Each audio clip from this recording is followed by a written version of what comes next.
Já, nú hefði verið gott að kunna punktaletrið eða blindaraletrið og geta nota það. En síminn verður að duga.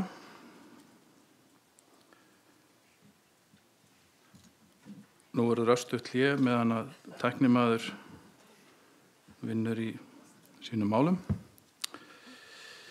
En ágæta borgarstjóri, ágæta samkoma. Ég tek auðvitað við þessum verðlaunum fyrir hönd Blindrafélagsins með stolti og þakklæti í huga. Ég líti á þetta sem viðurkenningu til allra þeirra sem að hafa þar lagt hönd á plóginn á undanförnum árum og svo eftir var tekið sem við höfum fengið staðfesting á í dag. En þetta líka mikilvægt fyrir okkur öll því að þetta segir okkur að borgin, þetta líka viðurkenning á því að borgin að leggja aðgengismálin ofar á sína dagskrá sem verður bæði borgarbúum, borgaryfirvöldum og rekstraraðilum hér vonandi til hvatningar í framtíðinni. En þessi viðurkenning okkur mikilvæg og mikilsvirði því að þegar öll á botni hvolft þá snýst öll réttindabarátta sama hvaða nafni hún nefnist aðgengi. Aðgengi að menntun, aðgengi að réttlæti, aðgengi að heilbrigðisþjónustu, aðgengi að viðunandi framfærslu, aðgengi að upplýsingum, réttin til að komast leiða sinnar og svo mætti lengi telja því að þetta snýst allt aðgengið að samfélaginu. Og allt saman kristallast þetta í því að vera ekki útilokaður, að fá að vera virkur þátttakandi í sínu samfélagi án manngerðra hindrana, hvort sem þær eru huglægar eða áþreifanlegar.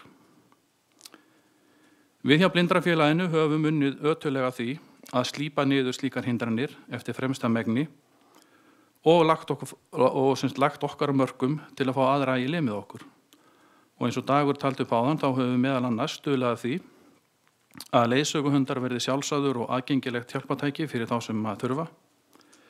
Við höfðum forgangu að láta smíða íslensku talgerðlisrætjarnar, Karl og Dóru, sem eru líka nauðsynlegt máltækniverkfæri ef að íslenskan ástkæra á að halda velli í hinum stafræna heimi. Við höldum út í aðgengisteymi sem fylgist með aðgengi að rafrænni þjónustu og upplýsingum á netinu.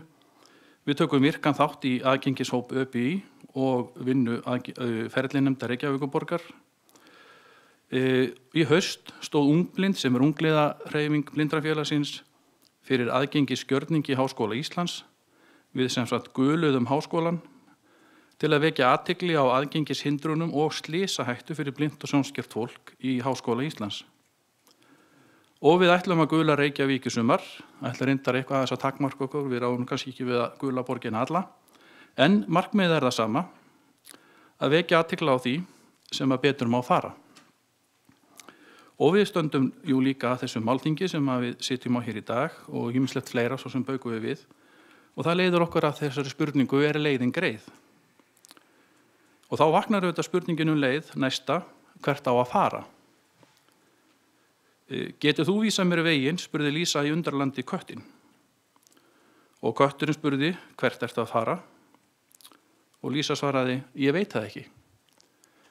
Og þá svaraði kötturinn eitthvað á það leið, þá bara alveg nákvæmlega sama í hvað átt þú ferð. En þannig það akkurat sem við viljum ekki hafa það. Við spurðum okkur sjálf á þessu málþingi, leiðin greið? Og við vissum svo sem svarið fyrirfram. Leiðin ekki greið. En, hún allavega ekki greið ennþá. En minn skilningur á því sem hefur farið fram hér í dag sá að við erum í það minnsta á réttri leið. Mér langar að vitna í baráttukonuna Helenu Keller sem glímdi við samþætta heyrnarskerðingu og sjónskerðingu en lét það ekki aftur að sér. Hún sagði, erum við svo vanmáttug en saman getum við áorkað svo miklu. Eftir daginn í dag vitum við stöðuna en við höfum líka markað leiðina fram á veginn. Það von mín að allir sem að þessari ástæðu standa leggist sameiginlega á árarnar með að þoka málum áfram til betri vegar. Og hver veit, nema við blásum til annars málþings innan tíðar, þar sem ný og samræmd viðmið fyrir hönnun úti umhverfis verða kynnt og fyllt úr hlaði. Leiðsögn góða hönnun fyrir alla. Aðgengi og aðgengismál eru eilífðarmál. Þau verða ekki leyst í eitt skipti fyrir öll, heldur krefst gott aðgengi þess að það sé ávallt haft í huga og að aðgengi allra verði sjálfsagðar forsendur þegar lagður grunnur að nýjum verkefnum. Og ég vil að lokum fá að nota tækifærið og þakka öllum þeim sem hafa staðið að undirbúningi þessarar ráðstefnu, fyrirlesurum og ykkur sem að komuð og gáfuð ykkur tíma til þess að koma og taka þátt í þessu.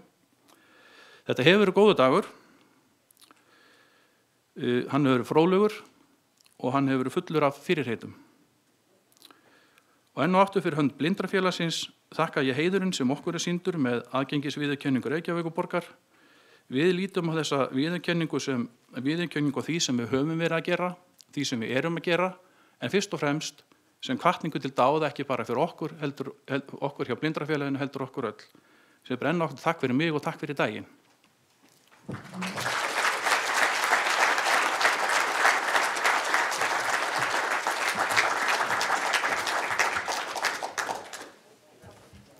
Takk fyrir þetta, Sigþór.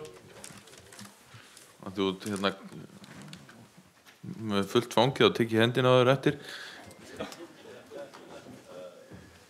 Takk fyrir. En hérna að því að minnst á talgerinu þá datt mér svona í huga áður en við slúttum að gefa hérna Siri orðið.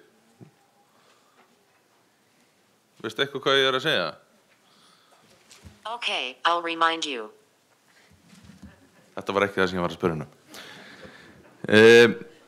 Ég ætla ekki einu svona að lesa það sem stendur á símanum. Ég þakka fyrir daginn. Við ætlum að bjóða upp á létta veitingar núna í hádeginu og segi þinginu slitið. Takk.